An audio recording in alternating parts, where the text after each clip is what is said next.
You don't have a regular sexual contact, ஒரு intimate contact இல்லாதப்போ, அந்த மாரி அது வர்றதுக்கான வாய்ப்புகள் இருக்கு. ஒரு மிஸ் அண்டர்ஸ்டாண்டிங்ஸ், அன்னெசசரி ஆர்கியூமெண்ட்ஸ் இந்த மாரி வர்றதுக்கான வாய்ப்பு இருக்கு.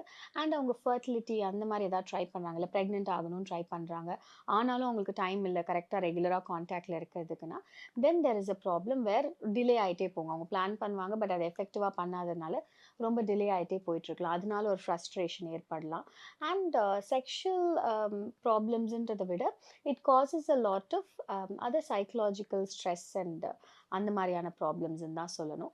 அண்ட் சில நேரங்கள்ல ரொம்ப கேப் விட்டு கான்டாக்ட்ல இருக்கும்போது, எஸ்பெஷலி ஆண்களுக்கு செமன்ல வந்து சில மாற்றங்கள் வர்றதுக்கான வாய்ப்புகள் இருக்கு. So there'll be a lot of dead sperms in that semen. ஒரு 10 நாள் சேராம இருந்து அதற்கப்புறம் கான்டாக்ட்ல இருக்கும்போது, there'll be a lot of immotile sperms and dead sperms, இறந்து போன விந்துக்கள் அந்த செமன்ல இருக்கிறதுக்கான சான்சஸ் இருக்கு. ஸோ அந்த மாதிரி இருக்கும்போதும் கன்சீவ் ஆகுறதுலயும் ஒரு டிஃபிகல்டி இருக்கும்.